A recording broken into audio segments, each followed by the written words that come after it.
Alors, les comportements à éviter. On en a déjà un petit peu parlé sur les trucs, les choses à faire et à ne pas faire. Les trucs, voilà. Vocabulaire, adapter son vocabulaire.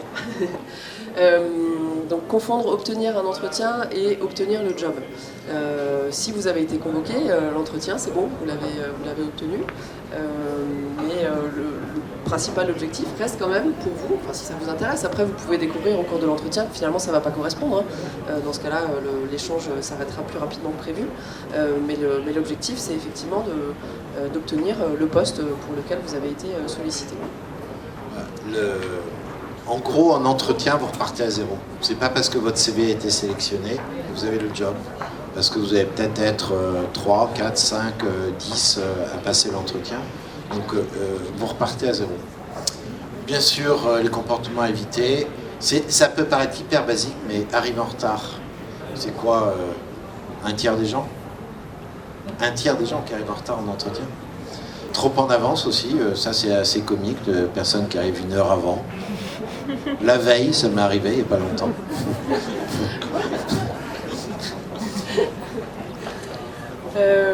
Alors, ne pas être renseigné sur l'entreprise ou sur le marché, là, grosse alarme rouge. Si vous allez en entretien et que ça fait partie de la préparation du poste, c'est bien connaître le poste pour lequel vous postulez, donc les différentes missions, le rôle, etc. Mais c'est aussi l'entreprise, c'est quoi l'environnement, pourquoi est-ce que l'entreprise recrute ce type de poste-là. Donc on a accès tous à 1 milliard d'informations, allez-y, cherchez les informations. Quel est le meilleur outil pour vous renseigner sur une entreprise? Son site corporate. Comment? Son site corporate. Son site corporate. D'autres idées? Les réseaux sociaux? Lequel en particulier? LinkedIn. Allez voir les profils LinkedIn des gens qui travaillent dans l'entreprise. Vous pouvez regarder sur des postes équivalents auxquels vous postulez ce qu'ont fait les gens, quelle expérience ils avaient avant d'entrer dans l'entreprise, qu'est-ce qu'ils ont comme formation. Ça vous permet de vous jauger par rapport à ça, de vous rassurer, vous mettre un peu en position de force. Allez voir les profils du recruteur, du manager que vous allez rencontrer. LinkedIn, c'est une richesse incroyable. Il y a plein d'infos dedans. Vous allez voir leur tête aussi. Donc, ça vous permet de ne pas arriver dans l'inconnu. Bien sûr, le site de l'entreprise, mais utilisez Google Actu systématiquement pour voir s'il n'y a pas une actu récente. Sur YouTube, surtout dans notre écosystème, il y a souvent des interviews de dirigeants, etc. Il y a une foison de choses. Donc c'est une bonne occasion de voir un peu comment ils s'expriment, ce qu'ils racontent, comment ils parlent de leur entreprise. Donc faites ce travail-là systématiquement. En 1 demi-heure, vous pouvez avoir vraiment une masse d'informations. Faites ça la veille au soir, pas dans la salle d'attente sur votre téléphone, comme on en voit. Et ayez en tête que les recruteurs d'entreprises adorent qu'on se soit vraiment renseigné sur eux et qu'on sache en parler et qu'on sache poser des questions par rapport à ce qu'on a pu lire ou voir sur leur propre entreprise. Il y a 3, 4 candidats maximum sur 10 qui font ce boulot-là avant d'aller en entretien. Donc déjà, si vous êtes dans ces 3-4-là, vous avez multiplié par vos chances par 2,5. Alors, mentir. Ou critiquer ses employés. Ouais, c'est encore autre chose. Il y a déjà mentir. Mentir sur le CV. On va le remarquer assez vite parce qu'on va vous poser des questions. Assez rapidement, on va se rendre compte que non, vous n'avez pas géré tout le système, tout le département marketing de l'entreprise. Non, ça marche pas, c'est pas intéressant. Arriver en entretien et dire j'ai menti sur mon CV, mais c'est pas très grave. Non, ça marche pas. Donc évitez de faire ça. Pourquoi ne pas le faire? Déjà parce qu'on va le trouver en entretien, mais aussi parce qu'on va faire des prises de référence. On va contacter des gens avec qui vous avez travaillé. On va contacter des collègues, on va contacter vous N+1, vous N+2. S'ils ne nous disent pas exactement la même chose que ce que vous nous avez dit et l'échange qu'on a eu en entretien, c'est fini.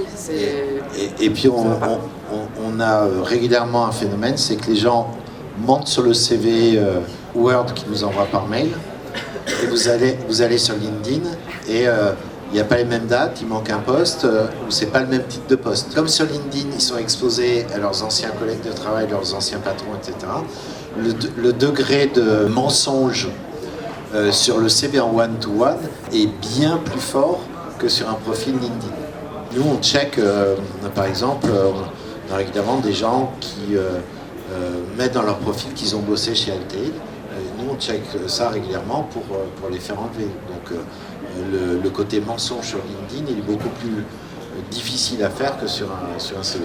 On peut avoir des mauvaises expériences, vous pouvez en parler, mais soyez constructif, enfin, toujours tourner ça d'une manière positive et pas rentrer dans ça s'est mal passé, on s'est pas entendu, enfin voilà, ça va pas être vu comme quelque chose de positif par l'employeur, ça va plutôt lui faire peur.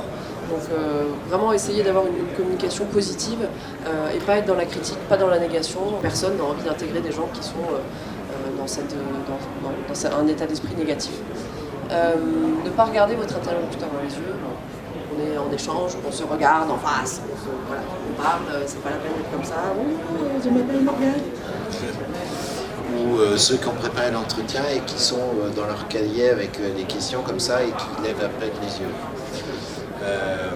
On est là pour créer, donner envie. Hein. Les entreprises sont remplies de candidats qui n'avaient pas forcément un profil, mais dont les managers ont accroché avec la personnalité. Insister sur vos difficultés personnelles, ça rebondit un peu sur l'entretien psy, donc voilà, c'est pas la peine de rester 3 heures sur ce qui se passe à la maison, dans votre famille. Les difficultés aussi sur j'aime pas la nouvelle stratégie, je suis pas d'accord, ça c'est des classiques, les gens s'embarquent dans des trucs qu'ils maîtrisent pas, souvent, il faut faire attention. Autre erreur, ne pas trop en faire dans tous les sens du terme. C'est valable dans l'autre sens, Morgane. Hein? Moi je fais jamais trop. Tout dans la mesure.